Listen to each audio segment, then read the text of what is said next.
Welcome to another installment of the Officialize Experience. I'm your host, Kirk Cousins, joined by my co-host, Kyle Schonewil. We just got back last night from a game against the New York Jets, a victory. So now it's a Victory Monday. I had a great weekend as a result of that. Kyle, how was your weekend? Well, 3 Victory Mondays in a row I will never complain about, that's for sure. But it was a special weekend because it was my 30th birthday. As your brother would say, welcome to the third floor. So I am officially a third floor resident. Yeah, welcome. Thank you. But there was 2 really special things for my birthday. I want to give a shout out to my wife. She asked 30 of my friends without me knowing to send a video message saying happy birthday and a word of encouragement or a favorite memory they have with me. So I got a 50-minute video on Saturday night of 30, like over 30, like 30 or 40 of my friends sending a message to me. It was pretty special. So when your wife asked me to send the video, she said, Kyle, one of Kyle's love languages is words of affirmation.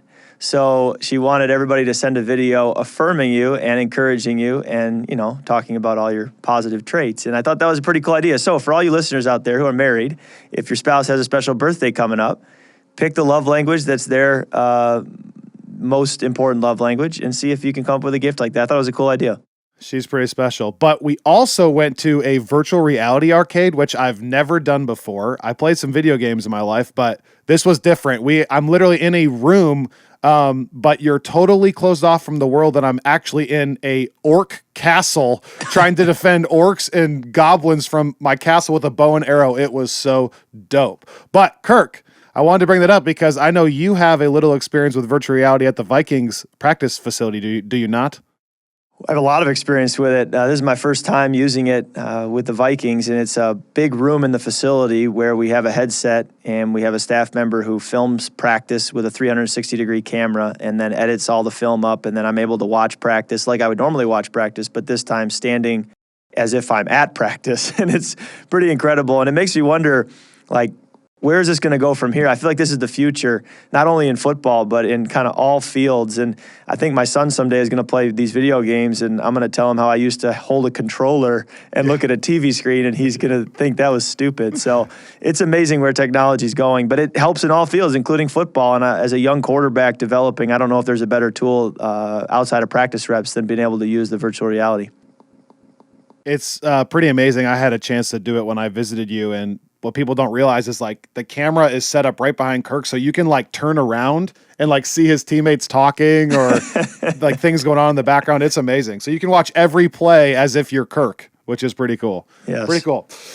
So Kirk, I want this show to be interactive. I want people to be able to chime in and talk to you and talk to us. And so we've been asking people to use the hashtag #AskKirk on Twitter or Instagram and ask us your questions. And so we've had some, just with last week having guests, we didn't get a chance to get to it. So I have some random questions I want to ask you from fans just as a follow-up, okay? Great, fire away. Yeah, so Cooper Brown says, have you heard the new Switchfoot single, and what do you think of it? He asked me to. I love it. I've heard it. I'm super pumped. Have you heard it yet? I have heard it. Native Tongue. It's a good track. It's different. It's not necessarily that rock and roll vibe as much, which is what they'll do is they'll kind of go back and forth between different sounds. And so I'm excited to hear the entirety of the album because I know there's going to be some great deep tracks on that album that are really, really good. But I think it's, you know, a great track, and now I'm just wanting to hear all of it, all the album.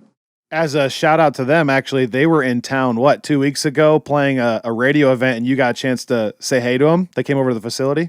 Yeah, so I have only a few favorite artists of all time, and Switchfoot as a whole and the Foreman Brothers are one of them. And so I randomly got the chance to connect with them a few years ago, and maybe once a year we connect randomly, and they were in Minneapolis doing a show a couple weeks ago, and I texted them, and they actually came by the Vikings facility, and I toured them around a little bit and got to connect with them. So that was a treat for me because I think so highly of them and their music. So it's kind of fun to connect with them whenever I can. Super cool. On the same media vibe, eSummers_2, I think, says, what are some of your favorite movies, not memories, some of your favorite movies? So I tell everybody that my favorite movie of all time is Ocean's 11. Oh, yeah. I like the entire Ocean's trilogy, if you want to call it that. Outside of the Ocean's movies, I tend to prefer true stories. So if you make a movie about a true story or based on a true story, I love that. I love nonfiction. That's just the way I am. And then for favorite sports movies, I think Remember the Titans is up there for me. And then I also love Miracle. I just think anytime you can make a sports movie where the coaches' lines and the players' lines actually fit and aren't corny. Again. I think anytime you can get the coaches' lines and the players' lines in the movie to not be corny, but to actually feel like a real locker room setting or game setting, those are the movies I like the best. And I think Remember the Titans and Miracle does that the best. For those of you who don't know, we are very opposite that way. I like a lot of science fiction, non-true stories, and I'm a huge Marvel fan. I'm obsessed. Like Infinity War is ruining my life right now, and I cannot wait for Avengers 4. And Kirk gets bothered by the property damage in the movie. Are you kidding me?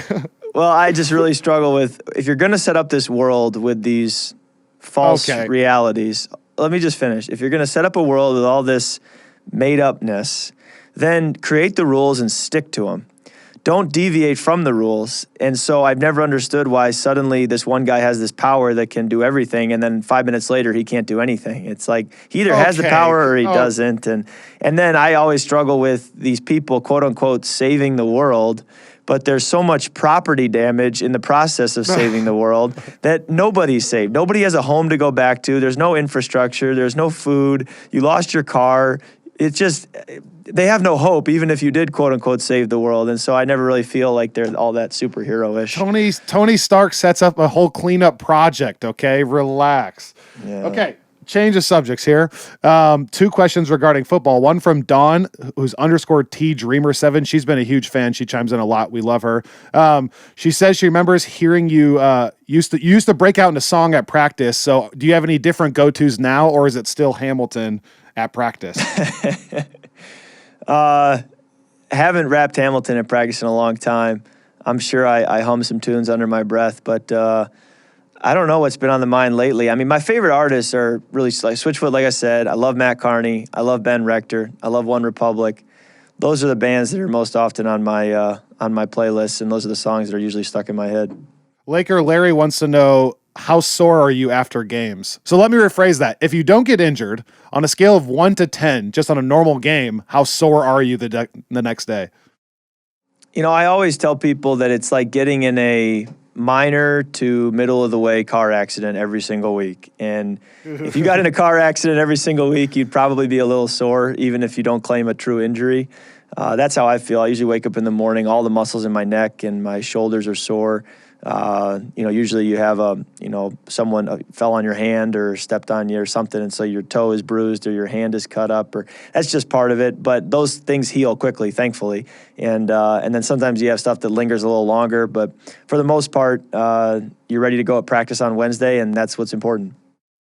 So 2 people chimed in about our lake talk with Tom and Adam last week. Oh, so nice. Mike Baumgartner says you need Lake Vermilion is the best, and it isn't even close, which I don't know anything about that. Well, let's add it to the flying tour. We talked about getting in a prop plane and flying around the state. Let's add Lake Vermilion to the list. Okay, then Travis Murphy also says you got to add Nicollet to the list. He says it has the 2 best meat markets in Minnesota. So that's maybe where you need to go. I like a good meat market, so I will add that for sure.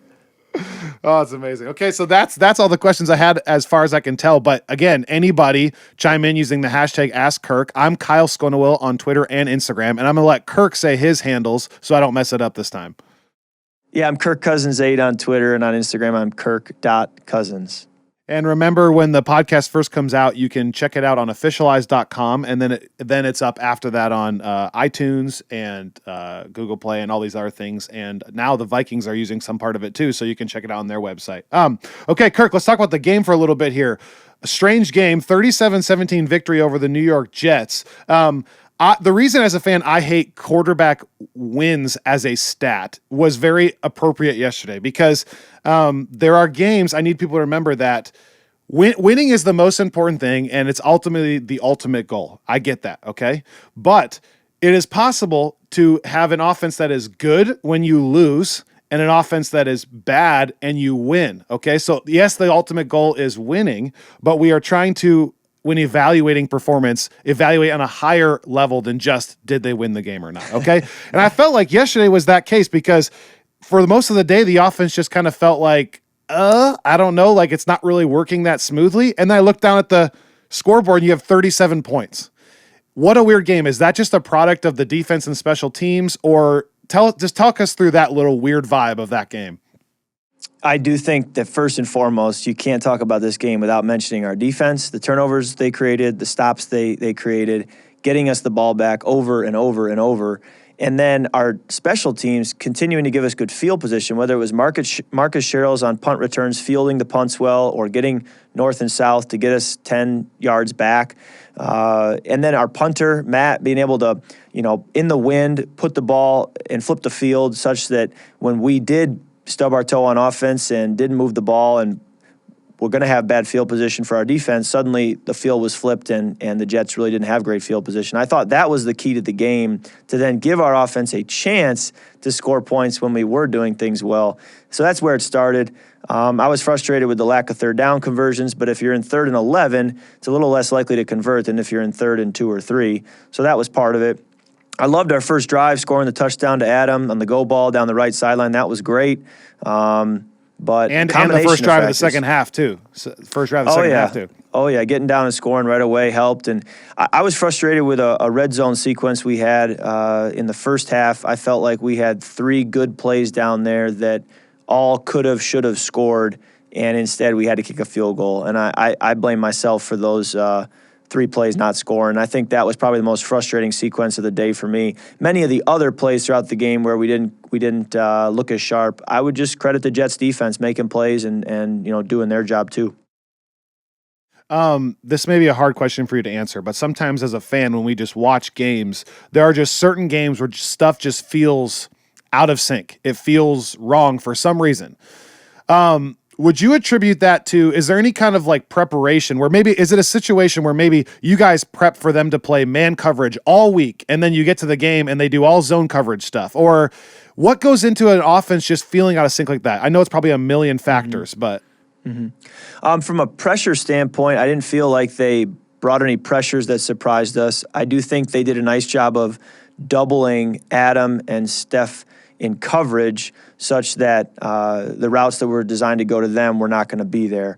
I also felt like when they did bring a pressure, we had a play on that wasn't ideal. And so, if we had a different play call in the Rolodex called versus their all-out pressure, we probably could have hit a big one. But instead, the play we had or the way I responded to the pressure prevented us from getting that explosive play. And it just happened a few times. And I guess a couple of those batted balls as well, I think, prevented some explosive plays from happening. And you start to add it all up and you realize, man, that's not just 1, 2, or 3 plays. That's like 15 plays there that I felt, didn't go the way that we wanted to. And we felt like we were really close to them breaking and being great plays.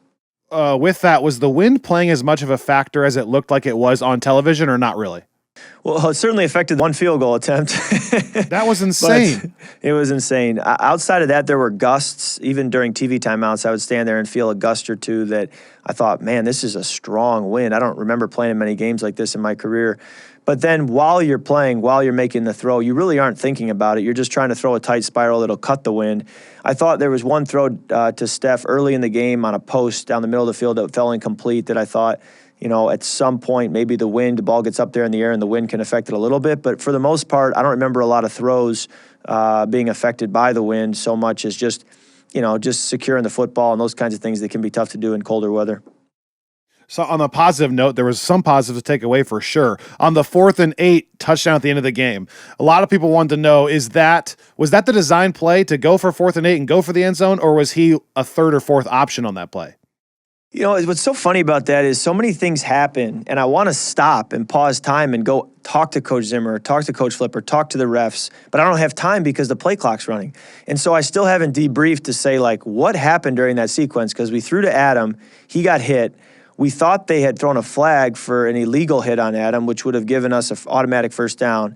Then they picked the flag up and said there was no foul on the play, and I'm still not sure why they changed their minds on that. But again, I don't have time to stop and ask them. And then I thought, well, I guess we're either going to punt or kick a field goal. And then Coach Zimmer said, go for it. And I don't know if he said go for it because he was frustrated that they had a no call on Adam and he wanted to stick it. I don't know what happened, but we get the call to go for it. It's 4th and 8. And I think Coach Zimmer had a lot of confidence in the defense being able to stop him if we did give him good field position. And I think Flip said, well, what's on 4th and 8? I mean, I'm not going to hand it off, or I'm not going to throw a 2-yard pass. So I got to go down the field. And we had exhausted so much of our third down plays because we had so many 3rd and longs already. Mm-hmm. So we didn't have a lot of 4th and 8 plays that we hadn't already called. And so that one had been in the queue, and it was ready to go and get dialed up. And we had the right guys in the field to do it. And I think, again, the coverages they were playing, because of the way they were doubling inside, we had to go outside. We had to go over their heads. And finally we did, and Aldrich made a great play. It worked out. It's one of those where it's like, what? We're going for 4th and 8? What? We're throwing deep? Oh, yeah, great. Yeah, everyone, great play call. That was awesome, you know. And the way they were covering, I felt like the deep ball over their heads was the throw all game long, because their safeties were doubling Adam, doubling Diggsy, trying to take those routes away inside. That's why Adam got blown up on 3rd down, was because he's doubled and they're playing him in and out. And so no matter where he goes, he's going to get hit. And when a safety's going to do that, when a safety's going to play aggressive downhill and be able to blow up a guy running a 5-yard in route, then somebody somewhere else is open deep, because the safety's not covering deep. So I'm glad we took advantage a couple of times, but there were probably other opportunities that we look back at the film and see we could have had as well. And that's basically what happened on Adam's first touchdown, right? Just throwing it over the top. Yeah, and that was more single safety, where you're just one-on-one on the outside. But there were actually times where both safeties were playing low, and there was nobody in the deep middle. And so that puts the corner truly on an island, because he's got to cover the whole field. But on that touchdown, that corner is just covering that third of the field, and Adam was able to get by him and judge the ball well. So I had 2 other positive takeaways from the game. I feel like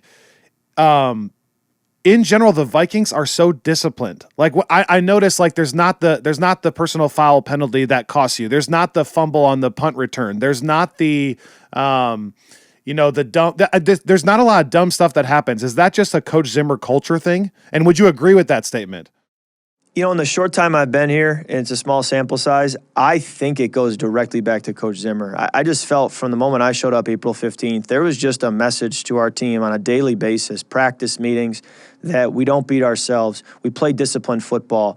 You know, you give yourself a chance to win by not losing, not beating yourself. And so it's just something that's coached and emphasized. And as my college coach, Mark D'Antonio, always said, you get what you emphasize. And so you have to pick certain things to emphasize, knowing that that's what you're going to get. And I think Coach Zimmer really emphasizes disciplined football, penalty-free football, mistake-free football, knowing that at times you may give up, playing risky or going for the sexy play, but when you don't beat yourself, you're going to keep yourself in games and give yourself a chance at the end. And I think it does go back directly to Coach Zimmer and his philosophy.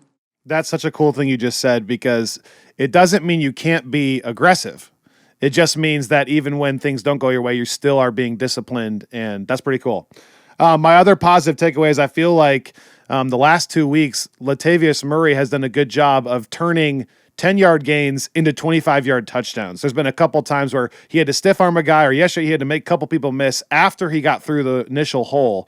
Talk to us about him and what he's meant to this team in the absence of Dalvin Cook.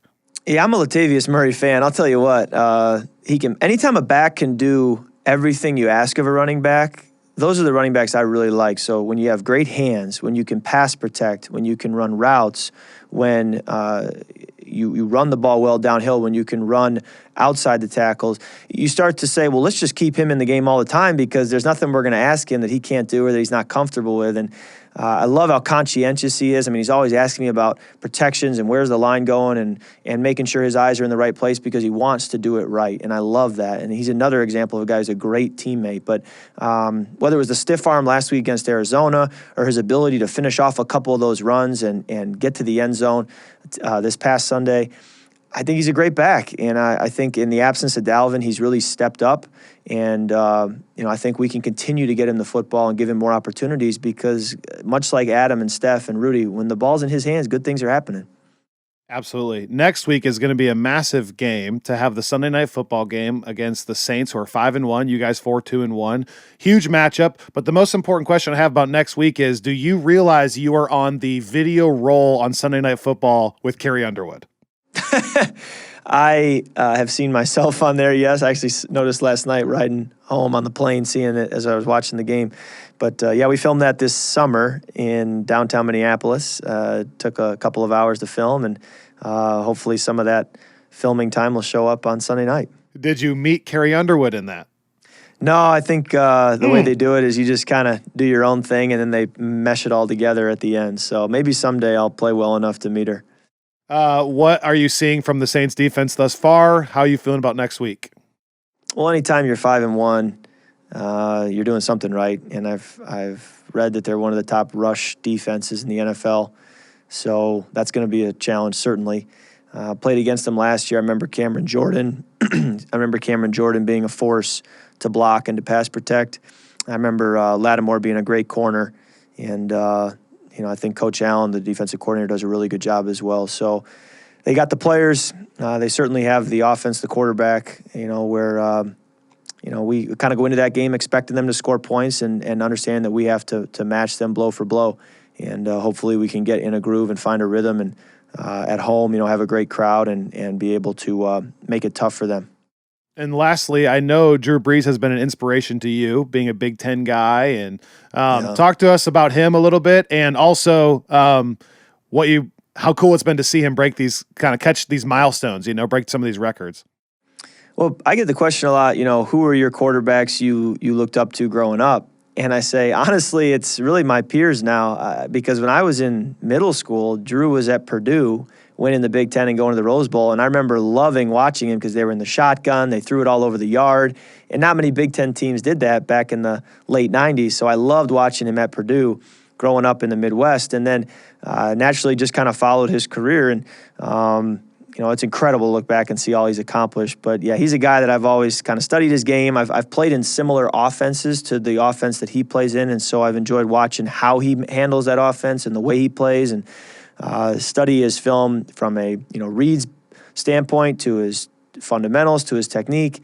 And I'm not the only guy in the league saying that, but I have great respect for him, and have been able to cross paths him a couple times, one being at the Pro Bowl, and that was a really cool experience. Well, and actually I got to meet him too, if you remember. So me and Kirk were at some Super Bowl work events for Kirk in New York, in maybe 2015, maybe? Yeah, probably 14, yeah. 14, okay. And we're sitting down in the hotel lobby just eating breakfast. It's early in the morning, and we're not talking tons. And all of a sudden, there's a tap at our shoulder, and it's, for me, are you kidding me? It's Drew Brees, and he says, "Hey, do you guys mind if I join you for breakfast?" I'm like, are you kidding me? Absolutely. It's like my dream come true. So we sat down, and I had breakfast with Drew Brees for like 30 minutes. It was incredible. So he seemed like a good dude. Oh, yeah. He's the real deal. And, I think it's players like him who have made our league what it is, and then it's up to us younger guys, the quarterbacks coming behind him and behind the Peyton Mannings and the Tom Bradys to, carry that torch on once they retire and continue to represent this league well the way that they have for many years. Huge game next week. Let's go out there and get 4 in a row. Kirk, keep this thing rolling, all right? That would be great. Can't wait for Sunday night. I want to challenge all the Vikings fans to come out in full force and be rowdy and just make it a great environment, as I know you will. Just one last reminder, everyone, use the hashtag #AskKirk. I have a question maybe for fans that are using the hashtag #AskKirk. My question would be, the guests were so fun last week for us. So what are some guests that they want to hear that maybe we could set up? That would be cool to know. So use the hashtag #AskKirk. Officialize.com is where you can hear this. And tweet us, Instagram us. We love you guys. Check out podcasts on iTunes. Thanks for listening, and have a great week. Kirk, we'll see you next weekend. All right, see you next week. Take care.